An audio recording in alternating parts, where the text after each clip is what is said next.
Bonjour à tous, je m'appelle Natalina, je suis artiste peintre portraitiste. Si vous souhaitez perfectionner vos techniques de dessin, cette vidéo est faite pour vous. Aujourd'hui, nous allons voir comment les formes de base vont nous permettre de créer un portrait assez réaliste de manière simple. Pour cela, nous avons besoin d'un matériel de base, c'est-à-dire un crayon charcoal ou fusain noir, 2B. Nous avons besoin également d'une estampe, également d'une gomme mie-de-pain, malaxable, et également d'un pinceau qui va nous permettre d'estomper. Ce pinceau est utilisé spécialement pour le pastel. Nous allons réaliser tout d'abord un cercle qui va délimiter la forme du crâne jusqu'aux pommettes. C'est parti!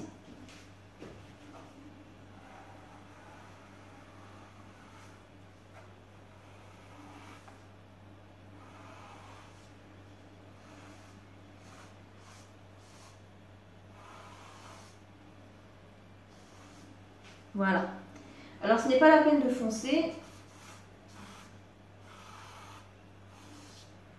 Et si les traits ne sont pas très réguliers, ce n'est pas grave. Le but c'est de former un cercle assez réaliste. Ensuite, on réalise un rectangle qui va partir de la base donc, du cercle, comme ça, qui descend vertical, comme ceci. Ensuite, on va tirer une ligne horizontale, comme cela.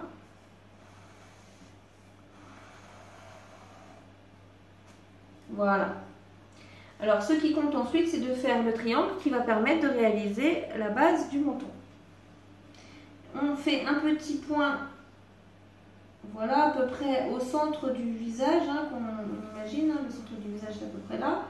Voilà, on peut tirer une verticale comme ceci. Ensuite, on va relier donc, le point avec les extrémités donc, du rectangle. Voilà, comme ceci. Et là, on a les formes de base qui nous permettent de faire ensuite un ovale. Pour l'ovale, il suffit tout simplement de couper les parties anguleuses ici et de créer des courbes, comme ça. Je ne sais pas si vous avez bien constaté le mouvement que j'ai fait de la main. Voilà, il suffit en fait de balayer votre crayon de gauche à droite comme ceci pour créer cette forme un petit peu arrondie qui va réaliser donc cette partie plutôt courbée du visage. Et pareil pour le menton, il suffit de balayer de gauche à droite comme ceci, c'est un mouvement de balancement. Et pour cela, il faut que la main soit comme ça. Et pour l'autre côté, il n'est pas nécessaire d'être gaucher, il suffit ensuite de regarder un petit peu comment on a fait et de rejoindre comme ça une courbe légère. Et si on s'est trompé, c'est pas grave. On repasse par-dessus. Et quand on est sûr de soi, on appuie un peu plus fort. Voilà. Si vous souhaitez que la mâchoire soit un peu plus fine, eh ben, c'est simple, il suffit de créer donc, une courbure qui va un petit peu plus vers la gauche et ensuite de tracer une ligne voilà, qui réduit un petit peu la forme comme ceci, comme cela.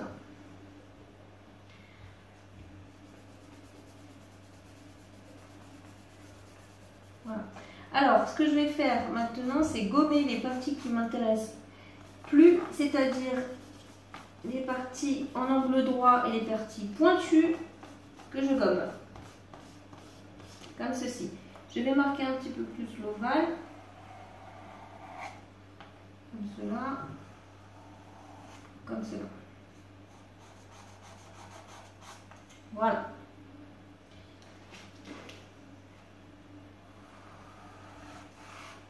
Alors, si vous avez peur que les deux côtés ne soient pas symétriques, ce n'est pas très grave, puisque la symétrie parfaite n'existe pas. Néanmoins, si vous avez peur de vous tromper, vous pouvez tourner votre dessin vers un miroir et là vous verrez tous les défauts et il ne suffira plus qu'à les rectifier.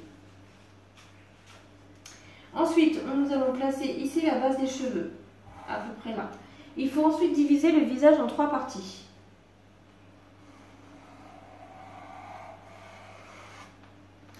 Alors, ici, nous allons placer le dessus des yeux. Alors, pour calculer ces 3 parties, vous prenez la base donc, des cheveux et le menton, vous prenez un double décimètre, vous mesurez et ensuite vous divisez par 3.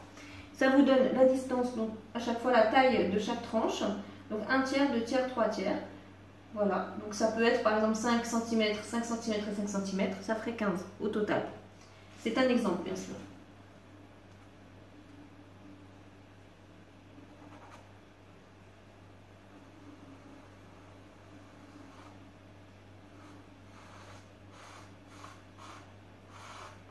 Voilà, je tire un trait assez léger pour ne pas trop me tromper, puisque comme je le fais à main levée, bien sûr, je n'ai rien pour mesurer, donc je le fais de tête, comme ça.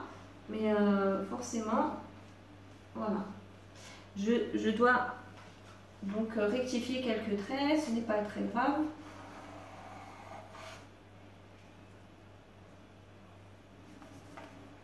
Alors, ensuite, une fois que nous avons cet ovale du visage, nous pouvons le marquer un petit peu plus, hein, c'est pas grave.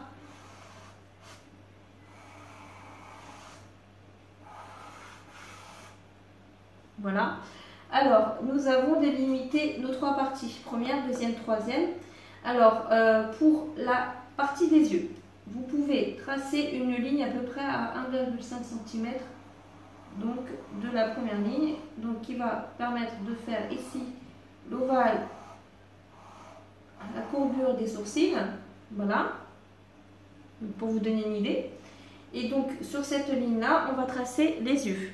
Pour les yeux, je vais vous donner une technique qui est assez simple à retenir, c'est qu'il faut considérer que entre les deux yeux, il y a la taille d'un œil.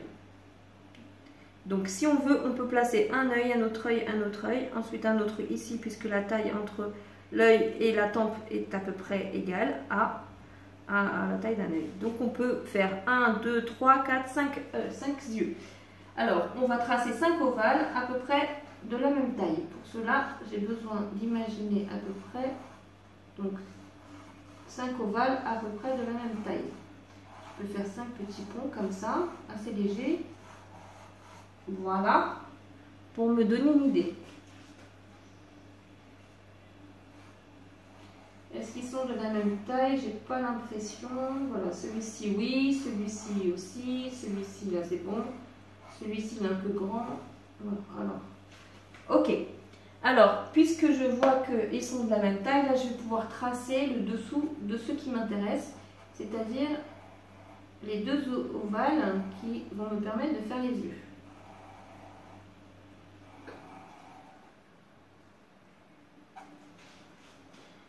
Voilà, comme ceci.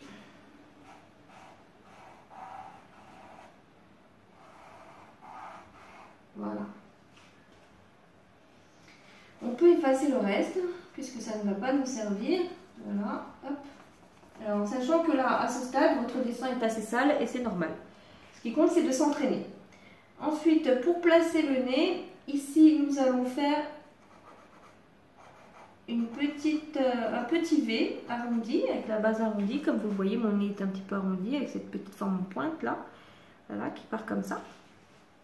Et donc, voilà. Ensuite, pour la narine, il suffit de remonter un petit peu et de redescendre. De face, vous voyez que les narines remontent comme ça et redescendent un petit peu comme une virgule inversée.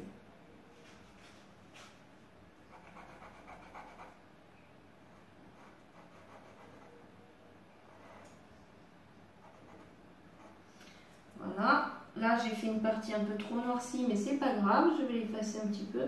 Voilà.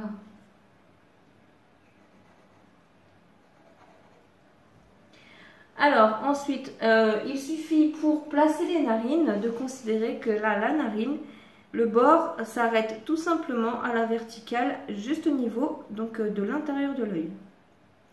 Si vous regardez bien, voilà, comme ceci. Donc, nous allons faire une petite ligne comme ça en verticale qui redescend et ça va nous donner la limite de la narine. On va la prendre ici, on va former une espèce de petite parenthèse. Voilà, notre narine est faite. De la même manière, nous allons faire de l'autre côté. Attention, parce que là, mon nez est un peu empâté.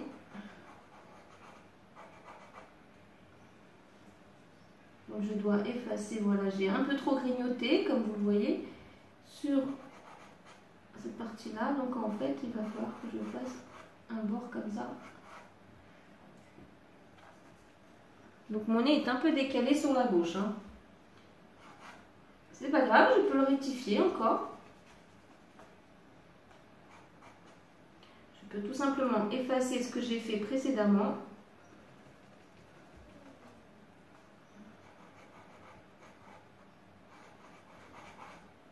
Voilà, bon, c'est déjà un petit peu mieux, c'est pas top, mais c'est pas grave. Ensuite, pour la bouche, alors vous prenez la courbure en fait de la pommette, c'est-à-dire la courbure du cercle qu'on avait fait précédemment. Il reste une partie là qui est un petit peu visible. Voilà, ça redescend comme ça. Et puis, il faut voir que la commissure des lèvres arrive pile au milieu de mon œil. Donc on peut encore tracer une petite verticale comme ça qui va descendre jusqu'à la commissure des lèvres. Le centre de l'œil est là. Et donc je vais tracer une verticale, bien sûr, parallèle à la précédente et qui va descendre à peu près ici au niveau de la courbure. Ici. La courbure en fait des pommettes qui a été faite par le cercle précédent. Nous allons faire la même chose ici avec l'autre œil. Donc je vais descendre cette verticale comme ça de manière parallèle jusqu'ici. Voilà. Et ensuite pour tracer la bouche, ici nous avons fait une petite courbe en pointe. Il faut se dire que ici, la lèvre supérieure respecte le même format. On fait un petit V comme ça, de manière courbée, à peu près ici.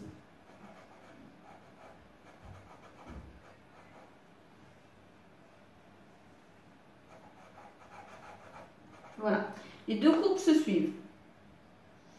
Ensuite, nous allons nous servir en fait de la partie plus basse donc du cercle que j'ai un peu effacé pour faire ici le bas de la lèvre supérieure.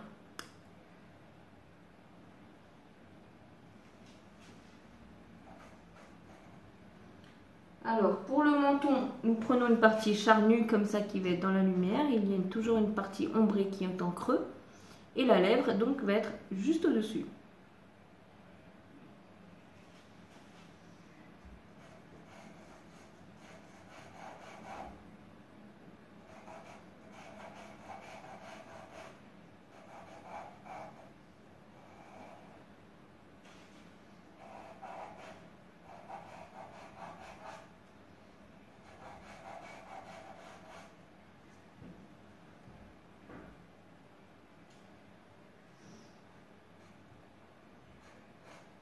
Et on fait donc, on rejoint le point avec,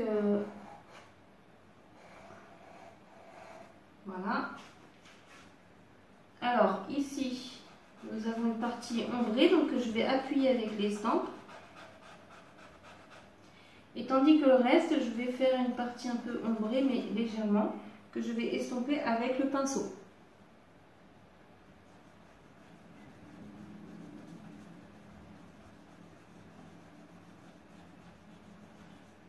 Alors pareil pour la lèvre supérieure, je vais maquiller un petit peu cette bouche de manière à la rendre un peu plus foncée.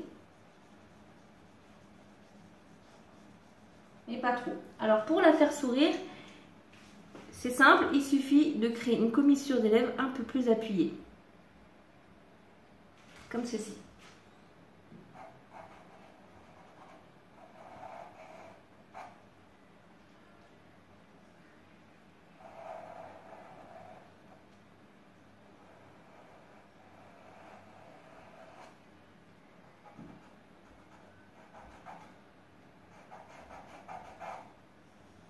Voilà. Si on veut faire une bouche un petit peu plus volumineuse, il suffit de créer des zones de couleur et de lumière, ici. Voilà. Pour les yeux, il faut voir qu'en fait le globe oculaire respecte donc la forme d'une bille, d'une boule, et donc a des jeux d'ombre et de lumière, bien sûr, selon la manière dont on tourne l'œil, on voit que c'est arrondi. Donc pas d'angle droit ici, il suffit juste de créer des courbures et attention à ne pas faire l'erreur de faire l'iris et la pupille en un rond complet. Sinon ça donne un air étonné.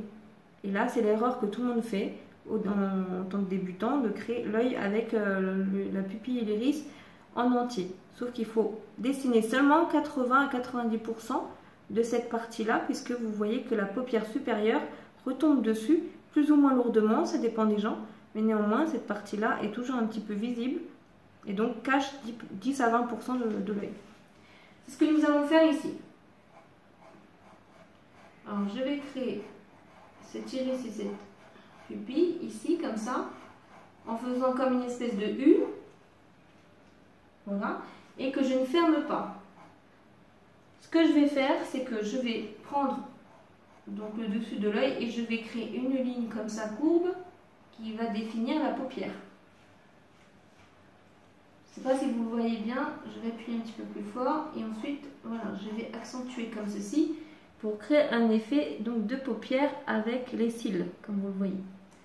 Ensuite je vais accentuer en noir ici pour la pupille comme ceci et je vais foncer un petit peu la partie de l'iris comme ceci, voilà, donc ce qui donne déjà un œil un peu plus réaliste.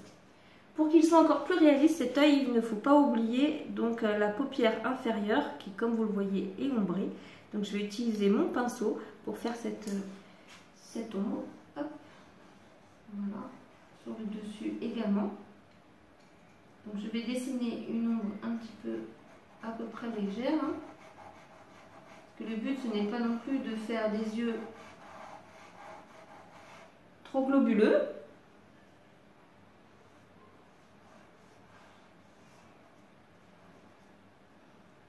Voilà, ça donne déjà un effet un petit peu réaliste.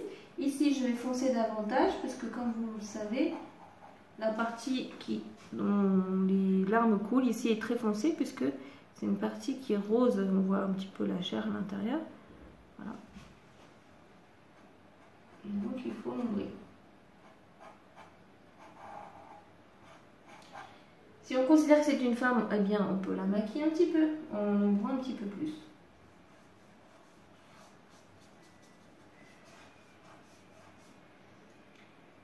Alors, pour les sourcils, on respecte une courbure qui est normalement assez naturelle. Voilà.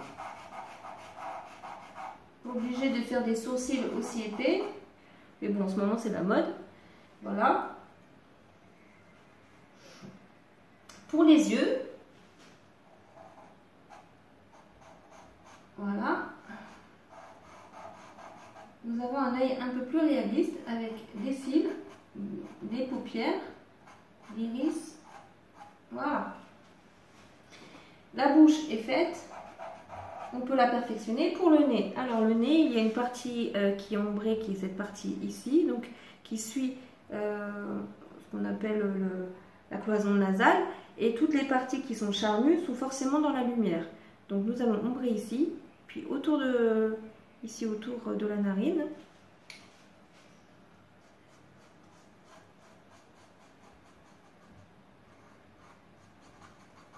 Comme ceci. Et au lieu d'appuyer, je vais donc marquer l'ombre comme ceci avec mon pinceau, de manière à ce que ça fasse une ombre assez légère.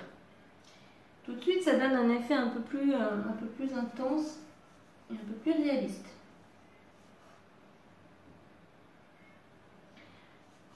Ici, je vais marquer la pommette. Voilà. Comme vous le savez, nous avons ici un os donc du crâne qui fait que de notre squelette, pardon, qui fait qu'en fait pour la plupart des gens, nous avons cette courbure plus ou moins naturelle et puis plus ou moins saillante, hein, selon les personnes, qui ressort donc avec des jeux de lumière sur cette partie-là et des jeux d'ombre forcément sur la partie la plus creuse, ici.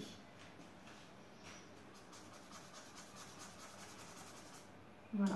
Pour les parties qui ne m'intéressent pas, bien sûr, cette partie-là, cette ligne, je peux bien sûr la gommer, parce qu'elle ne m'intéresse plus.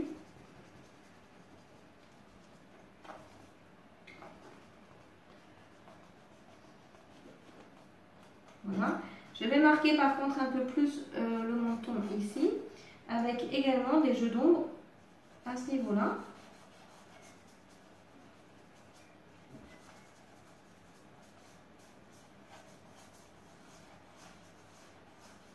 Il ne faut pas oublier aussi que cet os est prééminent et donc il ressort. Voilà.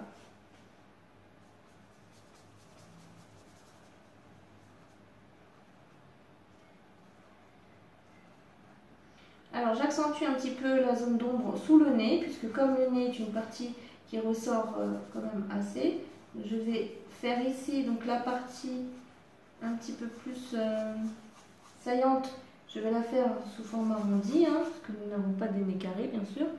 Et donc voilà comment un nez peut être réalisé de manière assez simple, avec un pinceau, une estampe et un crayon fusain.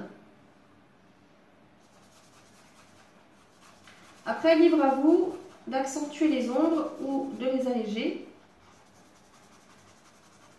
Ici, n'oubliez pas que nous avons des rides d'expression quand nous sourions. Donc il faut ici souvent marquer une zone d'ombre qui part de la narine comme ça et qui descend de manière comme ça oblique vers le bas de la mâchoire. Pour certains, ça va former une espèce de losange comme ça. Ça va contourer la bouche et ça va redescendre. Comme celle-ci ne sourit pas assez, je vais tout simplement descendre comme ceci. Voilà. Plus les personnes sont âgées, plus nous allons marquer cette partie-là. N'oubliez pas que toutes les rides d'expression qui sont visibles sur le front, ici, autour des yeux et parfois au-dessus des lèvres, sont les signes de l'âge. Voilà. Et bien voici pour notre portrait. Nous pouvons rajouter bien sûr des cheveux à peu près à 2 ou 3 cm au-dessus de la tête. Nous pouvons réaliser des chevelures comme nous en avons envie, avec des mèches ou non. Et surtout, n'oubliez pas les oreilles qui se situent à peu près ici, au niveau de la base du nez et au-dessus donc du haut du nez. Comme ceci, nous allons faire une espèce de petite, on dirait un petit peu un ballon mais raplapla, une forme de petite poire, comme ça, un petit peu écrasée. Voilà, comme ceci. Et souvent pour les femmes, nous masquons nos oreilles. Non, moi j'ai les cheveux courts, donc on les voit un petit peu. Voilà, donc il ne faut pas oublier les oreilles puisque c'est un élément indispensable du visage. Sans les oreilles, vous verrez que votre visage n'est pas complet. Voilà, donc cette technique s'arrête ici, ce cours s'arrête ici. Et j'espère que cela vous a aidé à vous perfectionner en dessin pour la partie du portrait. Néanmoins, il y a encore des choses à préciser. Et si vous avez besoin de conseils et bien sûr de cours personnalisés, n'hésitez pas à me contacter via mon site internet www.monportrait.net. Je réalise des cours via Skype. Eh bien, n'hésitez pas à me contacter. Je vous remercie de votre attention et je vous dis à la prochaine fois. À bientôt. Au revoir.